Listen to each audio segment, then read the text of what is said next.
Me fala uma coisa para ajudar todo mundo que está aqui, inclusive a mim. Quando alguém está perto de alguém que passou isso, uma situação como essa, ou perdeu alguém muito importante, ou uma perda muito importante, o que fazer, o que falar, como de verdade ser uma ajuda, um apoio. E se você pudesse até compartilhar um pouco do que não fazer, do que não falar para alguém que está passando por uma perda, porque a gente tem muita gente ao nosso redor. Sim. Né, que nesses últimos meses perdeu muita gente. Então, eu acho que o pior desafio das pessoas que estão perto de alguém que está em luto é justamente ficarem em silêncio nessa hora, terem a capacidade de não dar explicações para aquilo que não tem explicação. Ok.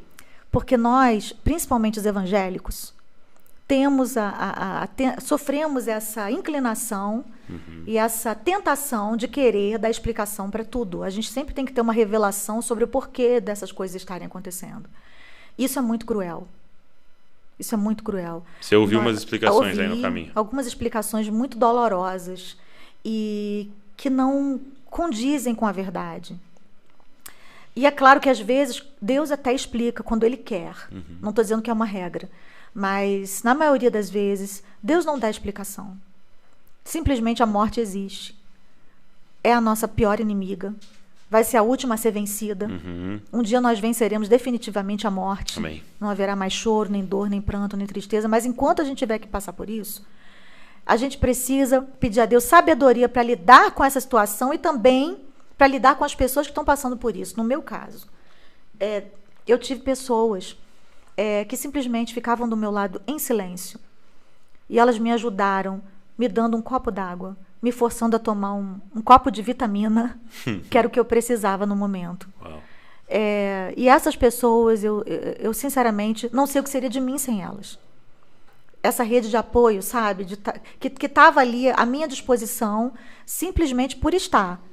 E sabiam lidar com as minhas lágrimas, sem querer dar explicações para nada, sem querer me consolar. E nunca diga para uma pessoa que está em luto, não chore. Porque o único que pode julgar as lágrimas dessa pessoa é Jesus. E só Ele pode dizer não chore. E nem Ele diz isso. Até Ele chorou no enterro de Lázaro. Chorou. Ele só não ia resolver e chorou. Ele não chorou no enterro da viúva de Naim porque ele sabia que ia ressuscitar, então ele já chegou dizendo não chore.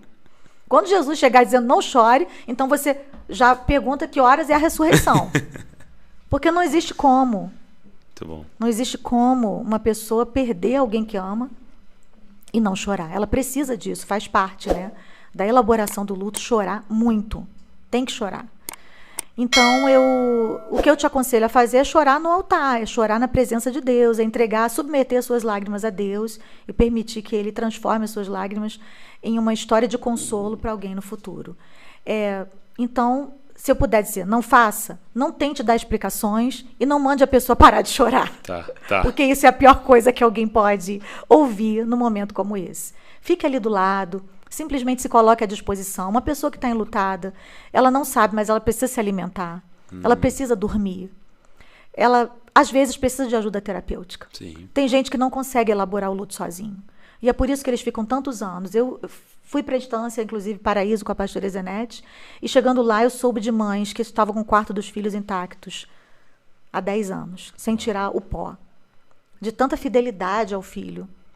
E depois de passar por todo um processo, né, de libertação até, porque a pessoa ela passa a idolatrar a dor, e aquela dor fica no centro da vida dela. E ela acha que se ela parar de chorar, ela vai estar traindo a memória da pessoa que se foi. Ela seguir em frente. Não tem como ela parar de chorar, então ela fica ali parada naquele lugar. E às vezes precisa de ajuda terapêutica? Precisa, não é a oração que vai resolver. Né? Há outros fatores que levaram a pessoa àquela enfermidade emocional, né, que eu diria. E aí, então, eu aconselho você, em alguns casos, a procurar, sim, um terapeuta, sabe? Um psicólogo. Uma ajuda profissional, talvez você né? precise de uma ajuda medicamentosa por um tempo, para voltar a controlar o seu sono. Tudo isso com acompanhamento médico. E tem gente que consegue passar por isso na boa, sabe? Consegue passar por cima, não tem que ter nada disso e simplesmente vence todas as etapas do luto e segue a vida. Cada ser humano é um universo. Né? E Deus não lida com as pessoas assim como um rebanho. Vamos todo mundo para cá. Não. Uma fábrica. Né? É uma fábrica, né? Vamos embora todo mundo nessa direção. Ele lida conosco de forma individual. E ele nos fez diferentes, né? Por isso, porque ele tem essa capacidade de lidar com cada um de nós dessa forma sobrenatural e individual.